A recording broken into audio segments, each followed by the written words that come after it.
राजकीय महाविद्यालय जमवारामगढ़ जयपुर, विषय इतिहास, द्वितीय वर्ष, प्रथम प्रश्न पत्र। आज हमारे अध्ययन का टॉपिक है बलबन का राजत्व सिद्धांत। बलबन सल्तनतकालीन शासक था एवं सल्तनतकालीन राजत्व सिद्धांत पर चर्चा करना आवश्यक है। तुर्क अफगान शासकों के द्वारा दिल्ली को इस्लामी राज्य की संज्ञा दी गई। वे अपनी साथ शासन की धार्मिक व्यवस्था भी लाए। इस शासन व्यवस्था में राजा कोई धार्मिक नेता माना जाता था। इस्लामिक धर्मशास्त्रियों ने अपने द्वारा अथवा विकसित की गई संस्थाओं को तर्कसंगत औचित्य प्रदान करने के लिए यूनानी राजनीतिक दर्शन का आधार ग्रहण किया।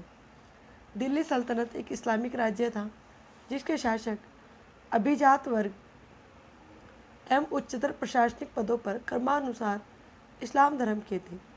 सैद्धांतिक रूप से दिल्ली सल्तनत के सुल्तानों ने भारत में इस्लामी कानून लागू करने अपने अधिकार पत्र में दारुल हर्ब को दारुल इस्लाम में परिवर्तित करने का प्रयास किया। शासन सिद्धांत। सल्तनत काल के सभी शासक खिलजी वंश को छोड़कर अन्य सभी सुल्तानों ने अपने को खलीफा का प्रतिनिधि माना। विद्यार्थियों, गुलाम वंश के बाद जो वंश आया वो खिलजी वंश था और खलीफा का तात्पर्य है इस्लाम धर्म में जो धर्म गुरु होता था उसे खलीफा कहा जाता था।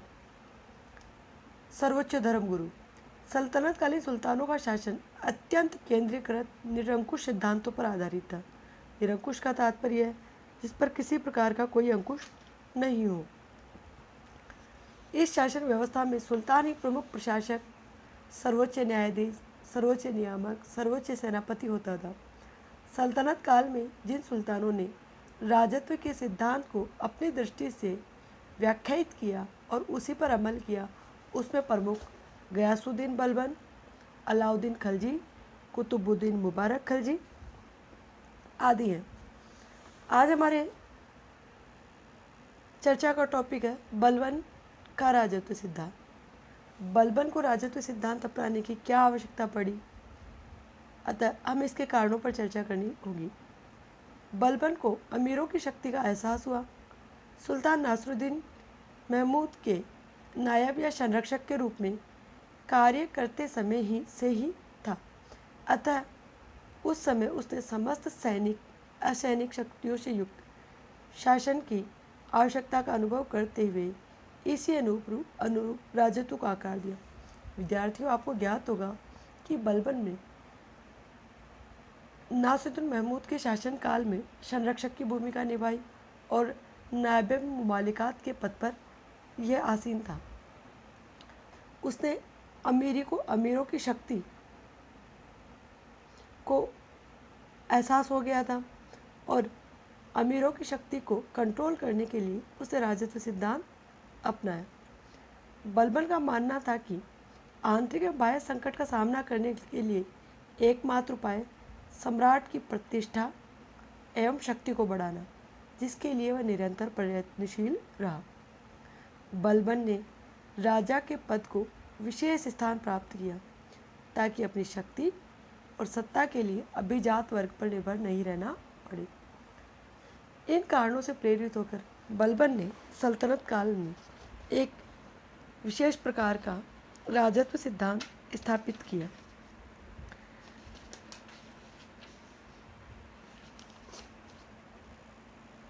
बलबन का राजत्व सिद्धांत शक्ति, प्रतिष्ठा और न्याय पर आधारित था। उसके राजत्व सिद्धांत का स्वरूप एवं सार फारसी राजत्व सिद्धांत पर आधारित था। बलबन दिल्ली का प्रथम सुल्तान था जिसने राजत्व संबंधी सिद्धांतों की स्थापना की और इसमें अपने विचारों की विस्तार से विवेचना की।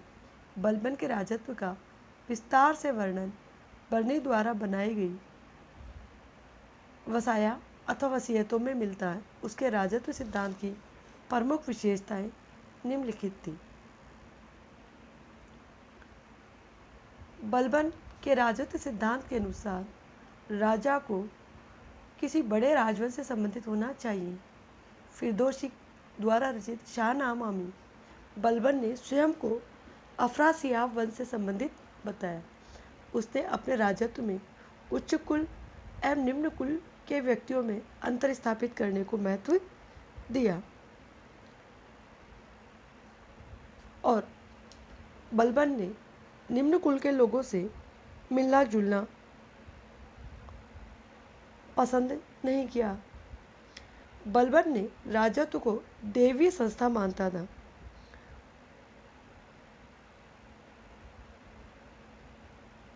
सुल्तान पृथ्वी पर ईश्वर का प्रतिनिधि है, अर्थात नियाबत खुदाई होता है, अतः उसका स्थान केवल पैगंबर के पश्चात है। इस्लाम धर्म में पैगंबर प्रमुख है और पैगंबर के पश्चात कोई है तो वह है सुल्तान। सुल्तान को कार्य करने की प्रेरणा व शक्ति अल्लाह से प्राप्त होती है, अतः साधारण जनता और सरदारों को सुल्तान के कार्यों की आलोचना करने का अधिकार नहीं है। बलबन के राजत्व के अनुसार सुल्तान का हृदय ईश्वर कृपा का विशेष भंडार है, अतः एक अनुग्रही सुल्तान को सदा अल्लाह के संरक्षण में रहना चाहिए, उसे अल्लाह को मानना चाहिए। बलबन के राजत्व के अनुसार सुल्तान का निरंकुश होना भी आवश्यक है। उसने अपने पुत्र बुगरा खां से कहा था कि सुल्तान का पद निरंकुशता का सजीव प्रतीक है, किंतु बलबन का यह भी कहना था कि ईश्वर एक व्यक्ति को सुल्तान का पद इसलिए प्रदान करता है ताकि वह प्रजा के कल्याण के लिए कार्य करे और अपने कर्तव्यों के प्रति सदा सजग रहे। बलबन दरबार में दिखावटी मान मर्यादा एवं सुल्तान की प्रतिष्ठा को राजत्व के लिए आवश्यक मानता था। सुल्तान की प्रतिष्ठा स्थापित करने के लिए बलबन ने अपने आचार व्यवहार में कई परिवर्तन किए। सुल्तान बनने के बाद उसने अपने व्यवहार को गंभीर व एकाकी बना लिया, जनसामान्य से मिलना बंद कर दिया। राज दरबार में केवल उसका वजीर ही उससे बातचीत कर सकता था। सुल्तान की प्रतिष्ठा में वृद्धि करने हेतु उसने सिजदा अर्थात घुटने पर बैठकर सिर झुकाना, पेबोस लेटकर सुल्तान के चरण चूमना जैसी गैर इस्लामिक परंपराओं को लागू किया। उसने उच्च वेतन प्राप्त करने वाले तथा भय जागृत करने वाले अंगरक्षकों की नियुक्ति की। जो अंगरक्षक नंगी तलवारें लेकर सिंहासन के चारों ओर खड़े रहते थे। इस प्रकार बलबन के शासन व्यवस्था एवं सल्तनत के सुदृढ़ीकरण के लिए उसने कई उपाय किए। अन्य उपायों में केंद्रीय शासन को सुदृढ़ किया, जिसके अंतर्गत बलबन ने अपने राज्यों को सर्वोच्च अधिकारिता और निरंकुशतापूर्वक शासन करता। राज्य की सभी शक्तियाँ उसके हाथों में थी। राज्य के प्रमुख अधिकारियों की नियुक्ति उसी के द्वारा की जाती थी। अधिकांश शक्तियाँ सरकारी नियुक्तियाँ उसकी अनुमति से होती थी। नौकरशाही पर वह कड़ा नियंत्रण रखता था। प्रांतपतियों को सुल्तान को अपनी सामयिक रिपोर्ट भेजनी पड़ती थी।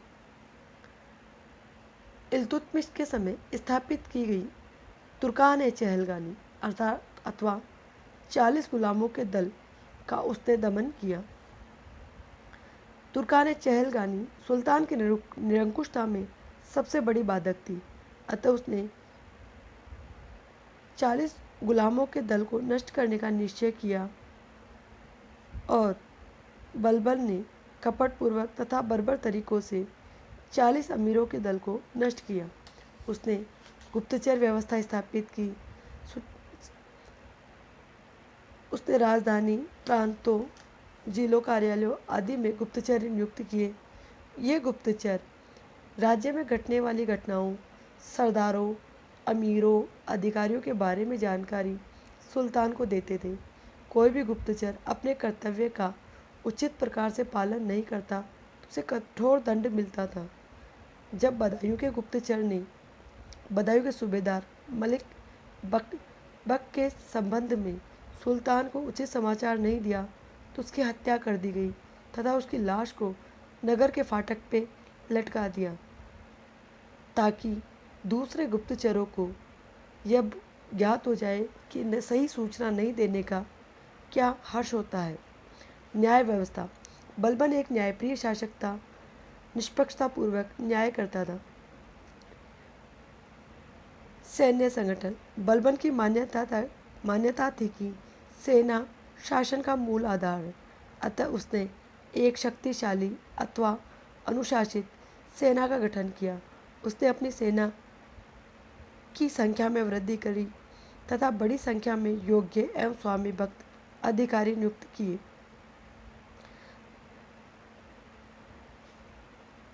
इस प्रकार हम देखते हैं कि बलबन ने सल्तनत को सुदृढ़ करने के लिए न केवल अपना राजत्व सिद्धांत दिया, अपितु अन्य कई उपाय अपनाए जिसके द्वारा सुल्तान के पद की प्रतिष्ठा में वृद्धि हुई और दिल्ली सल्तनत सुदृढ़ हुई। आगे के टॉपिक में हम बलबन के द्वारा किए गए कार्यों की चर्चा करेंगे। धन्यवाद।